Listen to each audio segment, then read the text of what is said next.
সুপ্রিয় দর্শক, আরজিকর কাণ্ডে মহিলা চিকিৎসকের মৃত্যুর ঘটনায় এখনও পর্যন্ত তদন্ত চালিয়ে যাচ্ছে কেন্দ্রীয় তদন্তকারী সংস্থার সিবিআই আধিকারিকরা এবং রাস্তায় নেমে প্রতিবাদ করছে বাংলার শুভবুদ্ধি সম্পূর্ণ মানুষ।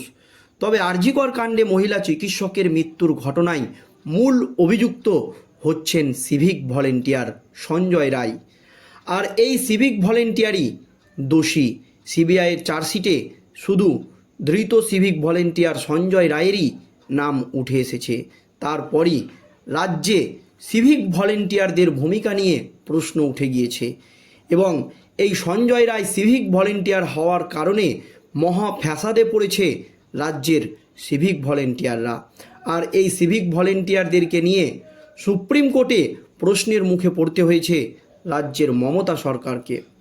কারণ হাসপাতালের দায়িত্বের ক্ষেত্রে সিভিক ভলেন্টিয়ারদের নিয়োগ করেছিলেন মুখ্যমন্ত্রী মমতা ব্যানার্জি। এই আবহে সুপ্রিম কোর্টের প্রধান বিচারপতি DY চন্দ্রচূড়ের পর্যবেক্ষণ ছিল, যেখানে মূল অভিযুক্ত সিভিক ভলেন্টিয়ার, সেখানে কেন একজন সিভিক ভলেন্টিয়ারকে হসপিটালের নিরাপত্তার দায়িত্ব দেওয়া হলো, এই নিয়ে প্রশ্ন তুলে দেন সুপ্রিম কোর্টের প্রধান বিচারপতি DY চন্দ্রচূড়। তারপরই রাজ্য সরকারকে সিভিক ভলেন্টিয়ারদেরকে নিয়ে হলফনামা জমা দেওয়ার নির্দেশ দেন। এমনকি সিভিক ভলেন্টিয়ারদেরকে কোনো স্কুল এছাড়াও হসপিটালে নিয়োগ করা যাবে না বা নিরাপত্তার দায়িত্বে রাখা যাবে না, এমনই নির্দেশ দেওয়া হয়েছে। এই নিয়ে সিভিক ভলেন্টিয়ারদেরকে নিয়ে যখন অস্বস্তিতে মুখ্যমন্ত্রী মমতা ব্যানার্জি, রাজ্যের শাসক দল তৃণমূল কংগ্রেস, তখন সিভিক ভলেন্টিয়ারদেরকে নিয়ে একেবারে একের পর এক বোমা ফাটিয়ে ছাড়লেন রাজ্যপাল CB আনন্দ বোস। যখন সিভিক ভলেন্টিয়ারদেরকে নিয়ে রাজ্যের একেবারে নাকানি চোবানি অবস্থা, কি রিপোর্ট জমা দিবে রাজ্য, এই নিয়ে যখন চিন্তিত মুখ্যমন্ত্রী মমতা ব্যানার্জি, তখন সিভিক ভলেন্টিয়ারদেরকে নিয়ে একাধিক নির্দেশিকা জারি করলেন রাজ্যপাল CB আনন্দ বোস। কি জানিয়েছেন তিনি, দেখুন দর্শক। শীর্ষ আদালতে প্রশ্নের মুখে পড়েছে সিভিক ভলেন্টিয়ারদের ভূমিকা। এবার রাজ্যে সিভিক ভলেন্টিয়ার নিয়োগ সহ বিভিন্ন বিষয়ে মুখ্যমন্ত্রী মমতা বন্দ্যোপাধ্যায়ের মতামত চাইলেন রাজ্যের রাজ্যপাল CB আনন্দ বোস। আরজিকর মামলার শুনানি চলাকালীন রাজ্য পুলিশ ফোর্সে সিভিক ভলেন্টিয়ার নিয়োগ প্রক্রিয়া নিয়ে সমালোচনা করেছিল সুপ্রিম কোর্টের প্রধান বিচারপতি DY চন্দ্রচূড়। রাজভবন মিডিয়া সেলের অফিসিয়াল এক্স হ্যান্ডেল থেকে একটি বিবৃতি জারি করে 12টা নির্দিষ্ট বিষয়ে মুখ্যমন্ত্রী মমতা বন্দ্যোপাধ্যায়ের মতামত জানতে চেয়েছেন রাজ্যপাল CB আনন্দ বোস।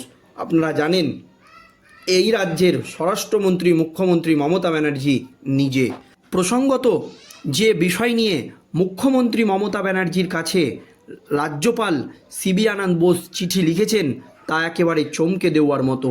সেই বিষয়গুলি হলো 2021 সাল থেকে কতজন সিভিক ভলেন্টিয়ার রাজ্যে কাজ করছে, তাদের বেতন দিতে মোট কত টাকা খরচ হয়, সিভিক ভলেন্টিয়ারের নিয়োগের ক্ষেত্রে আইনি অনুমোদন রয়েছে কিনা, কোন কোন সরকারি অর্ডারের ভিত্তিতে সিভিক ভলেন্টিয়ারদের নিয়োগ করা হয়েছিল, কোন নিয়মে তাদের নিয়োগ করা হয়, কাজে যোগদানের আগে কোন নিয়মে সিভিক ভলেন্টিয়ারদের ট্রেনিংয়ের ব্যবস্থা করা হয়, কোন কোন বিভাগের কাজের জন্য তাদের মোতায়েন করা হয়, কর্মসংস্থানের সময়কাল, রাজ্য সরকারি দপ্তরগুলিতে মোট অনুমোদিত পদের সংখ্যা ও সিভিক ভলেন্টিয়ারদের কতগুলো শূন্য পদ রয়েছে, ওপেন রিক্রুটমেন্ট সিস্টেমের মাধ্যমে কতজন সরকারি কর্মচারীকে নিয়োগ করা হয়েছে এবং স্থায়ী কর্মীদের পদ এখনও কেন শূন্য রয়েছে, এই 12টি বিষয়ে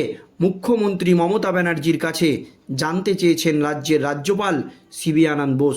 যখন আরজিকর ইস্যুতে সিভিক ভলেন্টিয়ারদের নিয়ে অস্বস্তিতে রাজ্যের শাসক দল তৃণমূল কংগ্রেস, তখন এই সিভিক ভলেন্টিয়ারদেরকে নিয়ে রাজ্য সরকারকে আরও অস্বস্তিতে ফেলে দিলেন রাজ্যপাল CB আনন্দ বোস। দর্শক, গত 9 আগস্ট আরজিকর মেডিকেল কলেজ ও হাসপাতালে তরুণী চিকিৎসককে ধর্ষণ ও খুনের ঘটনায় সঞ্জয় রায় নামে এক সিভিক ভলেন্টিয়ারকে মূল অভিযুক্ত হিসাবে চিহ্নিত করা হয়। এরপর থেকে রাজ্যে সিভিক ভলেন্টিয়ারদের নিয়োগ নিয়ে প্রশ্ন উঠতে শুরু করে। বিবৃতিতে রাজ্যে সিভিক ভলেন্টিয়ার নিয়োগের ক্ষেত্রে বেশ কয়েকটি ত্রুটির উল্লেখ করা হয়েছে। যাচাই না করে নিয়োগের অভিযোগ তুলেছেন রাজ্যপাল সিবি আনন্দ বোস।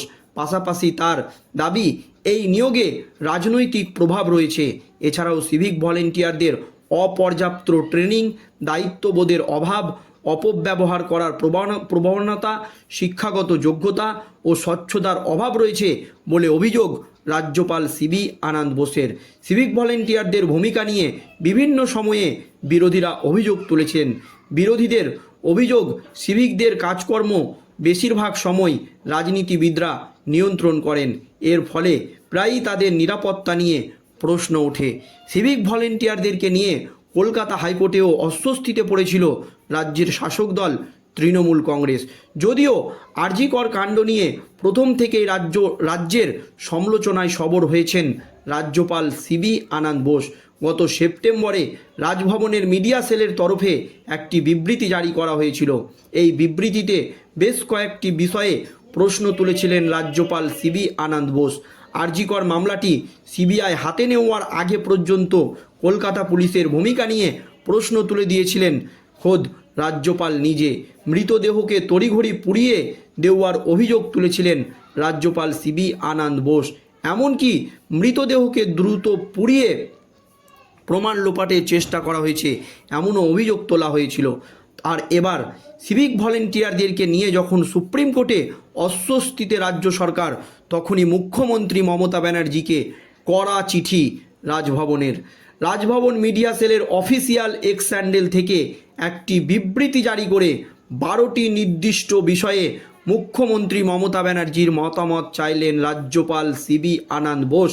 সেগুলি হলো 2021 সাল থেকে কতজন সিভিক ভলেন্টিয়ার কাজ করছেন, তাদের বেতন দিতে মোট কত টাকা খরচ হয়, সিভিক ভলেন্টিয়ার নিয়োগের ক্ষেত্রে আইনি অনুমোদন রয়েছে কিনা রাজ্যের, কোন কোন সরকারি অর্ডারের ভিত্তিতে সিভিক ভলেন্টিয়ারদের নিয়োগ করা হয়েছিল, কোন নিয়মে তাদের নিয়োগ করা হয়, কাজে যোগদানের আগে কোন নিয়মে সিভিক ভলেন্টিয়ারদের ট্রেনিংয়ের ব্যবস্থা করা হয়, কোন কোন বিভাগের কাজের জন্য তাদের মোতায়েন করা হয়, কর্মস্থানের সময়কাল, রাজ্য সরকারি দপ্তরগুলিতে মোট অনুমোদিত পদ এর সংখ্যা ও সিভিক ভলেন্টিয়ারদের কতগুলো শূন্য পদ রয়েছে, এই বিষয় নিয়ে প্রশ্ন তুলছেন রাজ্যপাল সিবি আনন্দ বোস। ওপেন রিক্রুটমেন্ট সিস্টেমের মাধ্যমে কতজন সরকারি কর্মচারীকে নিয়োগ করা হয়েছিল এবং স্থায়ী কর্মীদের পদ এখনও কেন শূন্য, এই 12টি বিষয়ে মুখ্যমন্ত্রী মমতা ব্যানার্জির কাছে জানতে চাইলেন রাজ্যপাল।